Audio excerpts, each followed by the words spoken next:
Do you know how to get referrals from your networking group?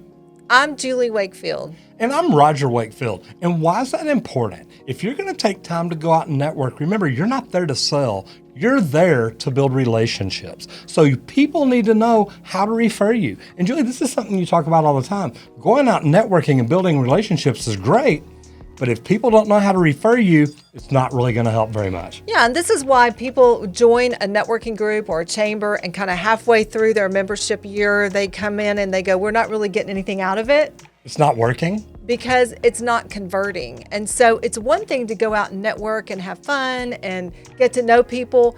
But if you're not getting the sales out of it, you have to kind of think, what am I doing wrong? Because at the end of the day, it's about ROI. We get that. You want a return on your investment, whether that investment is time or money, you expect a return for it. Yes, you do. And I think that's the important thing.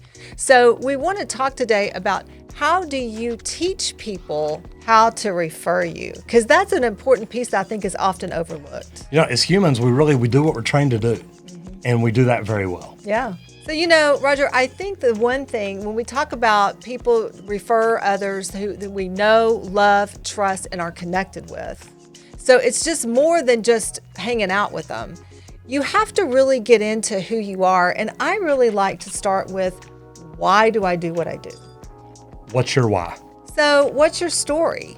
So how is it that you got into what you're doing? Is it something that you always wanted to do from the time you were a little kid? Or is it something that fell into your lap and you just kind of evolved? But I think knowing why we do what we do, you know, Simon Sinek talks about your why. Start with why.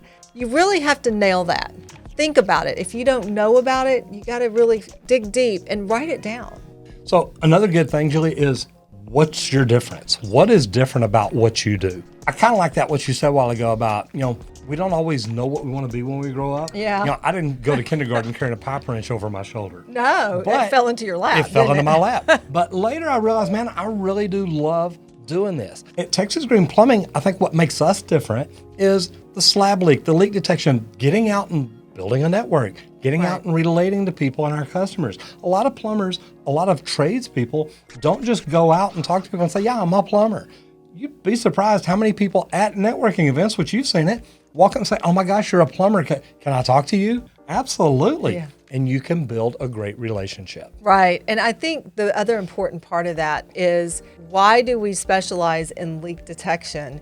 And it has to do with a documentary that we watched years ago that said in the future, wars will be fought over water and not oil. And so we started talking about our children and grandchildren. And when we are gone, we don't want to leave an earth behind where we're having to fight for water. So we wanted to start teaching people how to conserve water now. And the thing is, whenever you talk to people at a networking event, and say you schedule an appointment, say you schedule a meeting, say you tell them you're going to follow up, the last big thing on the first part is do what you say you'll do. Oh my gosh, that is huge. You know, we know people real estate agents, you know what this market's like right now, right? I mean, when there is a house up for sale, there could be 25 or 30 people waiting in line to attend an open house. There could be people submitting offers on this house without even seeing it. So we know real estate agents who say, man, when I call you, I need you to call me back ASAP. Yeah, some are within just a few hours. Some are, you know what, call me back within a day. But whatever you do, when you're out networking, when you tell someone, I'll do something, make sure you do it. You know, another thing that I like to teach people to do is to create different sound bites for different areas of your business. And I know we've talked about this before, but it is really important. And you got to think about it. Different networking groups are different. We go to some networking events that are all real estate agents. Yes. We go to some that are all business owners. Now, neither one of those may be our exact customer, although they could be. But the thing is, we want to make sure that we understand how we talk to them about how we help each of them take care of their customers. You know, another point to that, Roger, is if you have different areas of your business, say you're a financial planner and you work with people on rollovers, or you work with people on planning for retirement or building wealth or investing in stocks or something like that, you might want to tailor those sound bites to those different areas because you don't know who's looking for something. not just the sound bites, but the stories that you talk about.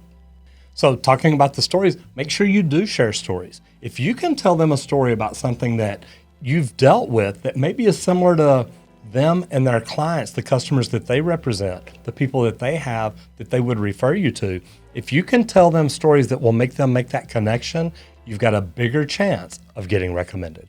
A story that I share is how I brought value to a referral. A real estate agent referred us to come out and do a sewer water test on a house. Now, this wasn't a very old house, and they said, Roger, there's probably no leaks under it. But we found enough damage under the house. There were about $40,000 in repairs. And had they not sent us out, had the real estate agent just told them, hey, look, it's not that old a house, don't worry about it, they would have been on the line for $40,000. In addition to that, how we were helping a real estate agent with buyers that were going to buy a house that had a lot of damage under it. We want to do something that's above and beyond. You've got to really add value, not only to the client, but to the person who referred you. So what could we have done that would have helped? Well, we could have, and I believe we did, tell them it's okay. If you love this house, we can fix it. Let's get some estimates together. Let's talk to a foundation company. We did some behind the scenes work that would allow them to make an educated decision on whether or not they still wanted that house, because we want to provide value to that real estate agent that referred us as well as to their clients. And when you do things like that, that real estate agent is going to recommend you forever. We call that wow them. Go way over wonderful and make people want to keep referring you. So one big thing that's great to talk about at a networking event, what is your sweet spot? In other words, where do you make your most money? And I really realized this at a face-to-face one day. I was out with an insurance guy. We went to eat barbecue. We were doing a face-to-face and talking. And he says, Roger, I don't work with one or two people anymore. I don't really work with individuals. I go into businesses that have over 20 employees, because then I can write policies for 20 people at a time instead of one or two. He says, look, it's the same amount of work. So know what your sweet spot is, know where you make your most money, and be able to convey those stories, convey those messages. And when you're telling people that, they'll know what kind of people to refer you to. Right. That really narrows down your niche, and be as specific as possible, because that helps people to refer you. Another way to narrow down your niche and make it easier for people to refer you is to ask, what do you like to do? I love to tell the story about a lady in Roger's networking group that is a Mary Kay person. And she looked around the room one day, and instead of saying, everyone with skin is my customer, which makes it hard to refer, she noticed that there's a lot of men in her networking group. And Mary Kay has a skincare line for men. So she started targeting men and started teaching them how to take care of their skin. It was so funny because Roger's coming home, he's putting eye cream on his eyes, and I'm asking, what are you doing? And he says, I'm trying this out for Michelle. So what happened then? The men in that chapter all started buying Mary Kay, and then they started referring their wives. And so her business really blew up. And I thought that was genius. Narrow it down, make it easy for people to refer you, and then you can grow. And the neat thing is, the men not only started buying for themselves, they were buying gifts for their wives. What a great way to do it. One of the most important things you can do when you're networking is tell people what kind of referral you're looking for. As a plumber, I tell them I would love to be introduced to any property managers or real estate agents or real estate brokers that you know. The reason being, those are my bigger customers. They have a lot of properties, or they've got a lot of customers that they're helping. And putting me in front of them can really be beneficial. Yeah, Roger could say anyone who has plumbing, just refer me to anyone who has plumbing. Well, that makes it more difficult. But if he tells you real estate agents, if he tells you property managers, then you can kind of narrow it down, and it makes it easier to refer. So my question to you, who is your best referral?